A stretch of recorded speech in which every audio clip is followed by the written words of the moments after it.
तालिबान का हानि हो, अफगानिस्तान का हानि हो, और अगर तुम में हिम्मत है तो अहमद बुखारी को रोक कर दिखाओ।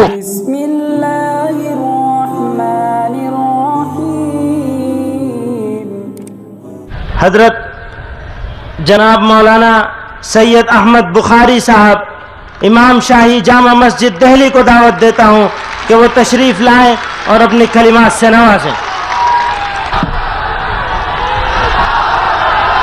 नहमदुहु व नुसल्ली अला रसूलिल करीम वस्सलातु वस्सलामु अला सय्यिदिल मुरसलीन। अज़ीज़ान कौम, जब मुझे इस अज़ीम इज्तिमा में जमीयत उलमाए हिंद के 27वें इज्तिमा में मुझे शिरकत की दावत दी गई तो मैंने इस दावत को बसमीम क़ल्ब मंजूर किया और मैं हिंदुस्तान में जहां जहां जा रहा हूं और मुसलमानों को जो पैगाम दे रहा हूं वो पैगाम है इत्तेहाद का। और मैं ये दिखाना चाहता था कि आवाम तो मुत्तहिद हैं ही, लेकिन हम भी मुत्तहिद हैं। और इसी जज्बे के तहत मैंने ये तय किया कि जमीयत उलमाए हिंद का ये इजलास उनका अपना ही मेरा इजलास है। लेकिन मैंने इस माजरत चाहिए थी कि मुझे अगर इससे अलग रखा जाए कि मैं तकरीर ना करूं तो ज्यादा बेहतर होगा। मैं इत्तेहाद के लिए शरीक हो जाऊंगा लेकिन बोलूंगा नहीं। क्यों? कि मेरे सामने मसलहत नहीं है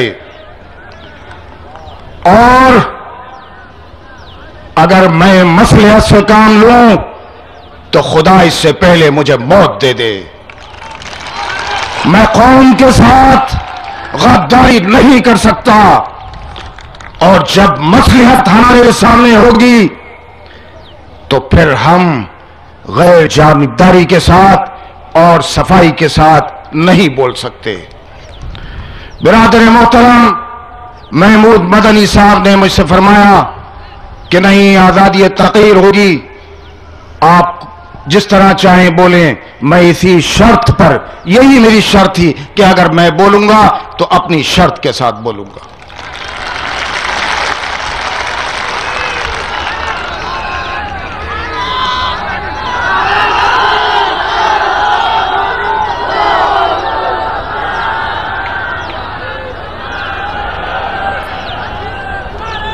अज़ीज़ान मोहतरम, हिंदुस्तान में रहने वाली कौमों में मुसलमान ही वो कौम है जो लुटी पिटी है, जिसको गुज़िश्ता 50 साल से नोचा खसोटा जाता रहा और आज उसके जिस्म पर कपड़ा तो दरकिनार, उसके जिस्म की खाल तक नोच ली गई, गोश्त तक नोच लिया गया, हड्डियों का ढांचा बना दिया गया। ये सितम रसीदा, ये मजलूम कौम हर तरफ नजरें दौड़ाती रही, मगर अफसोस हर एक ने इसको मायूसी दी, मायूसी के सिवा इसको कुछ हाथ ना आया। सियासत के बागीगरों ने इसे उलझाए रखा,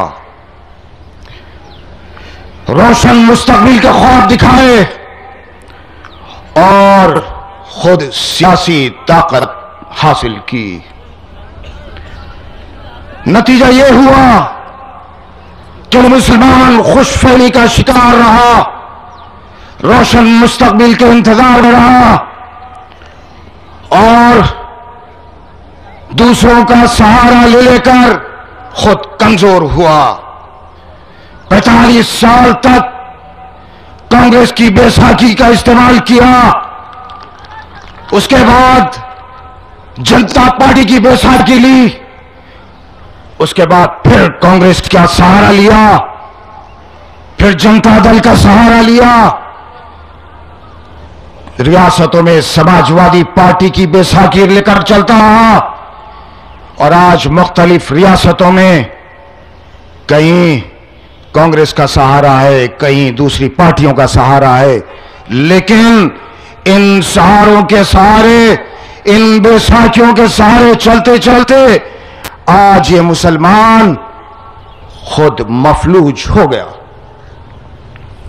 आप किसी डॉक्टर के पास जाएं, मरीज किसी डॉक्टर के पास जाए, उसका जिस्म अगर काम न कर रहा हो तो डॉक्टर उसको मशवरा देता है कि अपने पैरों पर चलो, अपने जिस्म के ऊपर बोझ डालो, खुद अपने जिस्म में ताकत पैदा करो, वरना तुम मफलूज हो जाओगे। ये हालत आज मुसलमान की होकर रह गई।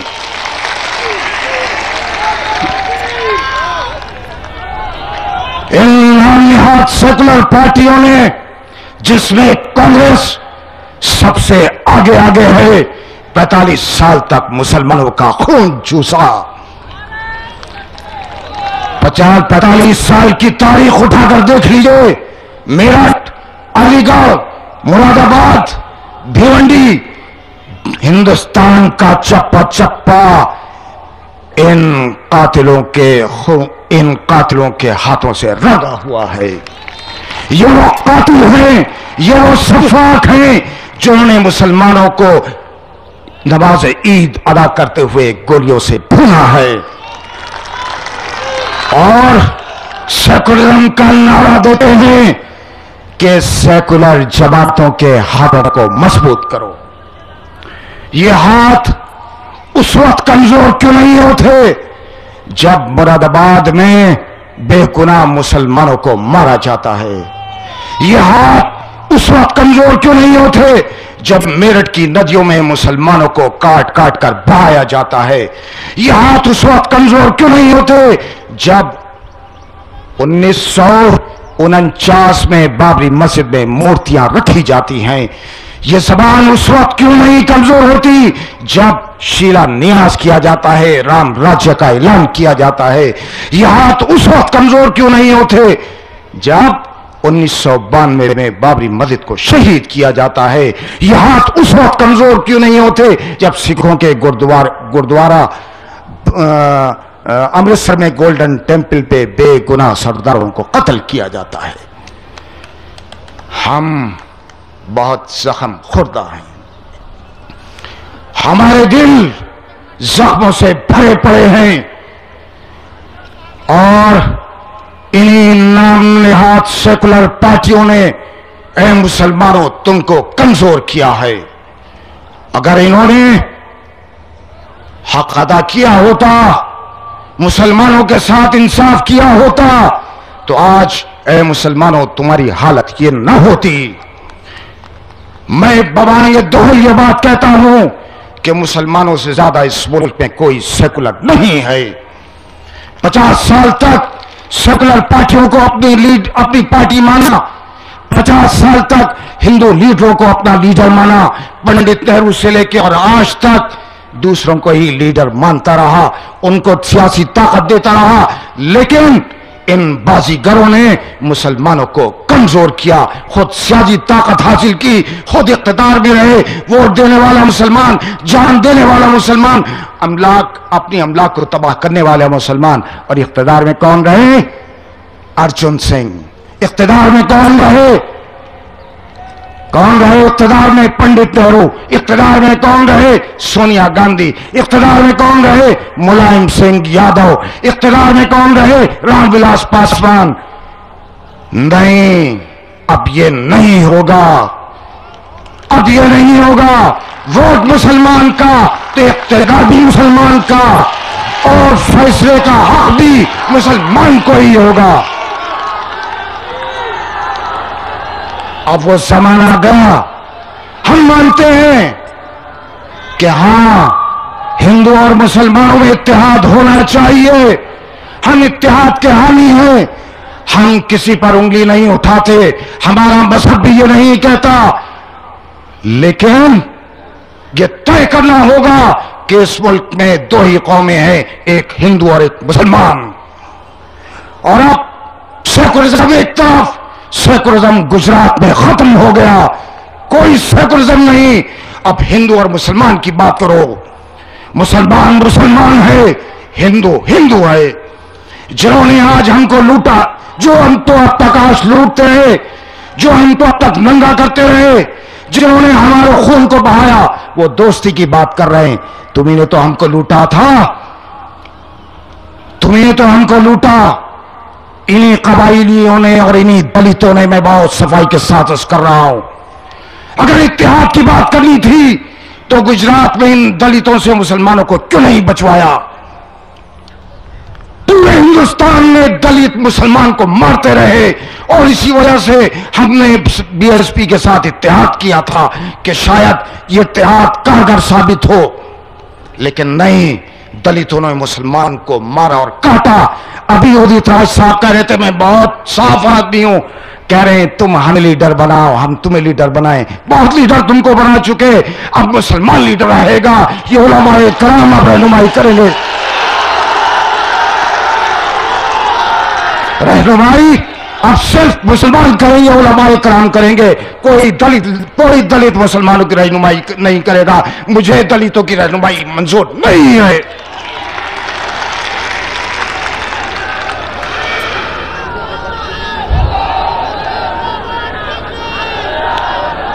यही सागोई है जो किसी के हलक से नहीं उतरती, नहीं उतरती, न उतरे। मैंने ये बात कही है और मुसलमानों के बीच में ये बात कहता रहूंगा।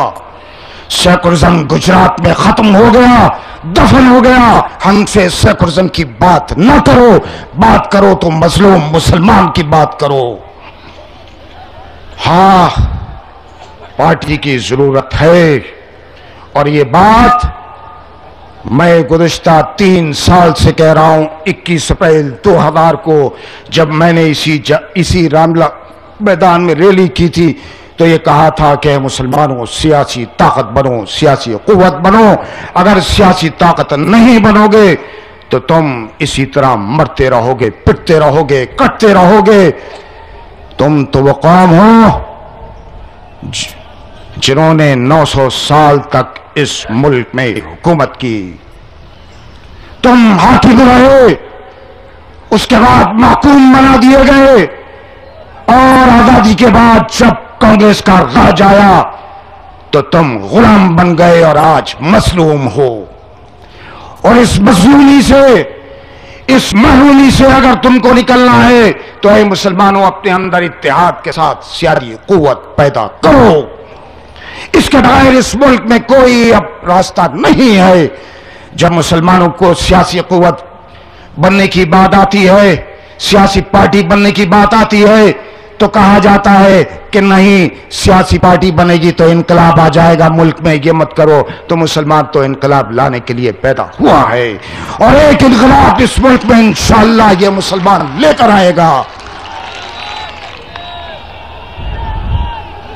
यादवों की पार्टी बने तो कुछ नहीं, अकालियों की पार्टी बने तो कुछ नहीं, अजीत सिंह पार्टी बनाए तो कुछ नहीं, दलितों की पार्टी हो तो कुछ नहीं। मुसलमानों की पार्टी बनेगी तो इनकलाब आ जाएगा और इंशाअल्लाह इनकलाब आए। लेकिन पार्टी वो होगी जिसमें फैसला दलित नहीं करेंगे, जिसमें फैसला यादव नहीं करेंगे, जिसमें फैसला करने का इख्तियार किसी और को नहीं होगा। फैसले का इख्तियार सिर्फ और सिर्फ मुसलमानों को होगा। मैं ऐसी पार्टी अगर बनती है तो उसकी मुकम्मल हिमायत करने के लिए तैयार हूं। हाँ, तुम्हें वोट लो, तुम्हें अगर इलेक्शन लड़ना है लड़ो, हम तुम्हारी हिमायत करेंगे जहां जरूरत होगी, लेकिन तुम्हारी रहनुमाई हमको मंजूर नहीं है। और अगर कोई सियासी ताकत साथ आती है तो आए, नहीं तो मुसलमान ही इंशाअल्लाह अकेला चला है और ये काफिला बढ़ता रहेगा, बढ़ता रहेगा, बढ़ता रहेगा, और जब तक कामयाबी की मंजिल तक नहीं पहुंचेगा इस काफिले को कोई नहीं रोक पाएगा। हमारा एतमाद तमाम सेकुलर जमातों पर से उठ चुका, अब किसी पर एतमाद नहीं रहा।